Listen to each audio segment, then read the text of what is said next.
Eu sou Otmar Schneider, analista de valores imobiliários, e no vídeo de hoje a gente vai falar sobre o JSRE11, né, e a diminuição da dívida que vai melhorar a distribuição de resultados do fundo.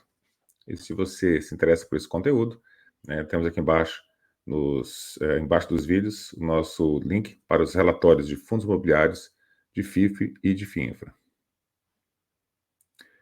E vamos lá para o nosso vídeo de hoje. Então, esse aqui é o último relatório publicado pelo JSRE11.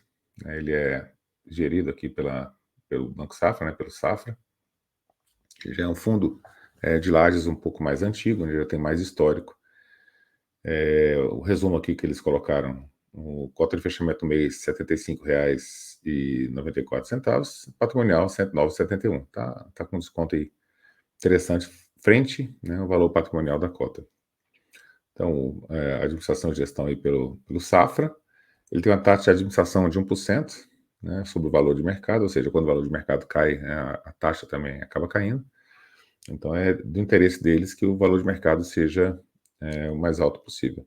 Também taxa de performance, né, 20% sobre o QCD e GPM mais 6, né, é uma taxa de performance difícil de alcançar também.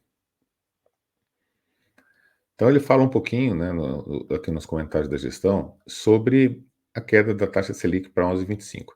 Isso, né, ela acaba impactando todos os fundos imobiliários, mas principalmente os FIIs de laje corporativa. O FII de laje corporativa ele é mais cíclico com relação a outros tipos de fundo imobiliário. Por exemplo, o galpão logístico ele tem contrato atípico, então ele sofre menos, né, com essa questão da variação econômica muito grande. FII de shopping center, né, eles têm os resultados ali mais próximos também, né, mas o FII de laje ele acaba variando muito os resultados dele ao longo do tempo, e a Selic, né, ela acaba impactando bastante o resultado dos fundos de laje. Então ele fala que a queda da Selic de 11,25 deve chegar em torno de 9, e essa queda, ela historicamente traz um efeito positivo para as cotas dos fundos imobiliários de uma forma geral no mercado secundário. Essa é uma grande verdade. Então, alguns fundos eles performam muito bem com a queda da Selic, e isso aí acaba dando um retorno a mais, né, em cima do retorno já que os fundos imobiliários trazem. Então, você tem um retorno de ganho de capital, além dos rendimentos distribuídos, o retorno também ali com o ganho de capital. Então, tem muita gente que começa a investir em fundo imobiliário só quando a Selic está caindo, né? Aqui em janeiro, a equipe de gestão encaminhou a formalização de mais uma alocação do Complexo Rocha Verá. Então, o setor está começando a se recuperar, igual a gente já viu aqui em outros vídeos. Eu fiz um vídeo só sobre laje corporativa, né? A impressão sobre laje corporativa publicou depois. Dá uma olhadinha, foi publicado essa semana ainda. Então, a vacância física do portfólio do fundo reduziu para 6%. Então, ele teve uma redução de vacância.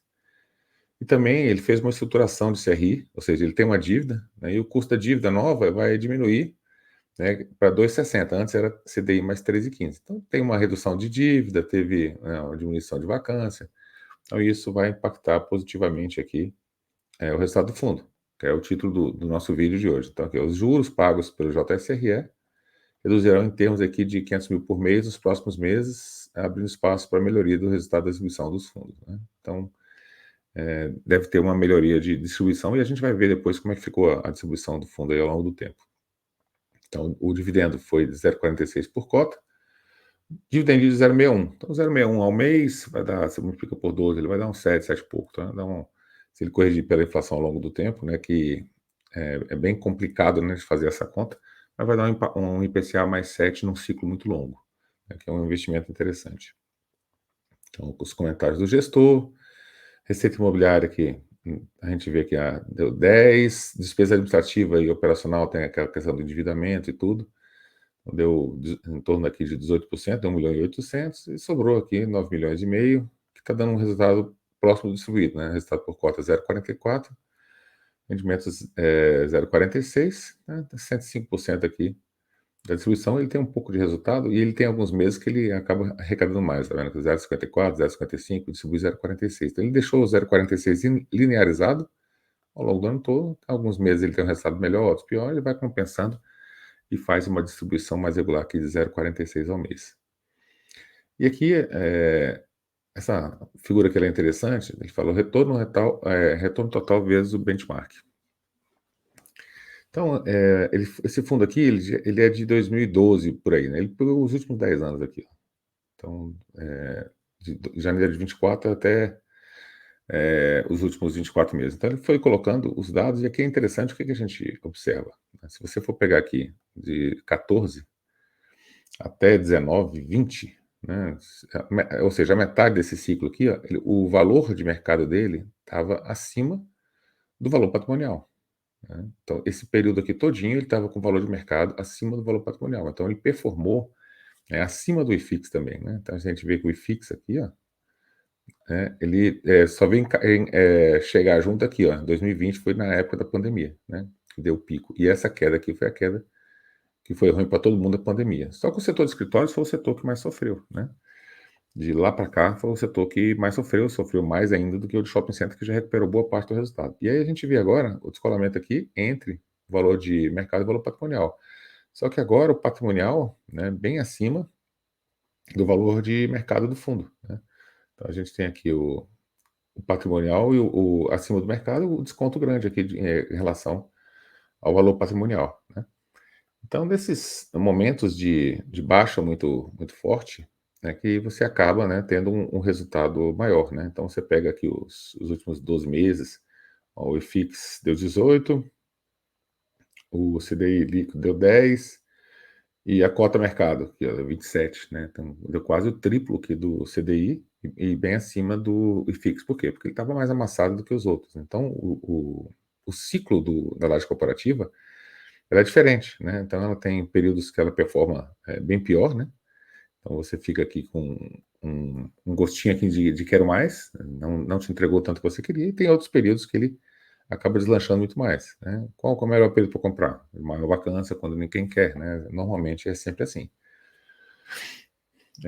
Liquidez mensal das cotas do fundo. Aqui tem os imóveis, né? Os imóveis do fundo. Então, ele tem o Tower Bridge, o Complexo Rocha Verá, a Paulista, WTNU, Nações Unidas, e Praia do Botafogo. O Praia do Botafogo é bem pequeno, né? A porcentagem da carteira deles é 38%. A participação na carteira aqui do fundo é o Tower Bridge, né? 44%. Então, ele tem um total de patrimônio em torno de 2.300 de imóvel, não, 2.400 ao todo aqui, né? A carteira de fundo imobiliário, imóveis. Passando aqui rapidamente, para a gente ver aqui os imóveis, 2.300, e aqui tem endividamento. O endividamento dele é pequeno, em torno de 5%, né, mas vai reduzir o custo, então deve melhorar um pouco o resultado, não muito, mas deve melhorar um pouco aí. Então, os imóveis do fundo, o Torre Bridge representa aqui em torno de 48% da carteira, né, então ele é um edifício muito importante, né, o Torre Bridge a gente vai dar uma olhadinha nele. Então aqui o Torre Bridge, do vídeo da jornalista Roberto Marinho, lá em Berrini, em São Paulo. Então, ele foi construído em 2013, é um prédio relativamente novo, classificação AAA, né, com certificação LEED, ou seja, né, um prédio bem, bem top, né, digamos assim, um prédio muito bom. Só que a aquisição dele aqui foi feita em março de 2020, né, naquela época de alta, a gente pegou até 2019 ali uma época de bastante alta, né, então infelizmente os fundos imobiliários eles conseguem comprar mais ativos, conseguem emitir mais cotas justamente nos momentos de alta em que o valor patrimonial está acima do valor de mercado, então você consegue emitir mais, e você acaba comprando também um pouco em mercado de alta, né? Então você tem que entender como é que funciona o ciclo do mercado, entender como é que o produto fundo imobiliário funciona, para depois você entender essa questão da rentabilidade, né? Então aqui o JSRE, ele tem os dividendos aqui, foi agrupado por ano, né? O dividendo do fundo ele diminuiu bem ao longo do tempo, né? Então a gente tinha antes da pandemia aqui um retorno interessante, né? Ele tinha um retorno ali na faixa de que os primeiros meses lá 0,50, 0,60. Então ele foi diminuindo esse rendimento aí ao longo do tempo, né? A laje ela começou a ficar com mais vacância e teve que diminuir preço, né? Então o ciclo para a laje, né, corporativa ele é bem mais forte do que para os outros setores. É por isso que tem gente que não gosta de investir no setor de laje corporativa. Só que, no entanto, né, o setor de laje corporativa, por ser mais cíclico, tem épocas, né, em que ele te dá um retorno aí bem interessante frente a outras classes de ativos de fundo imobiliário, né? Então, os que têm maior previsibilidade, eles estão mais próximos ali do valor patrimonial, né, de papel, os contratos atípicos ali do setor de logística, né, eles ficam mais próximos. Os outros fundos imobiliários, né, eles têm uma volatilidade um pouco maior, né? E também, em determinados momentos, você consegue comprar cotas do fundo e ter também um retorno superior à média de mercado, né? Então, essa volatilidade ela acaba ajudando a carteira. Então, quando você vai compor carteira de fundos imobiliários, né, e você deixa uma classe de ativos muito importante do lado de fora da sua carteira, ela acaba prejudicando você. Por quê? Porque se você não tem, por exemplo, laje corporativa na sua carteira, porque ela tem muito cíclica, porque ela performou pior, né, ao longo dos últimos 5 anos, por exemplo, né, você não pega a recuperação desse setor, né? Então, você não pegando essa recuperação, a sua carteira ela vai ter uma performance geral pior. E quando você faz a mesclagem, né, de diversos tipos de fundos imobiliários, você consegue comprar o que ficou mais para trás, ou seja, justamente nos momentos de crise. Então, essa é a forma correta de você montar uma carteira. Você diversificar em diversos setores, dividir o percentual ali para cada setor da sua carteira, e depois você ir fazendo compra, principalmente daqueles ativos que ficaram mais para trás, que estão com desconto maior. Isso é o que vai dar uma melhor performance para a carteira como um todo e também diminui o risco, né?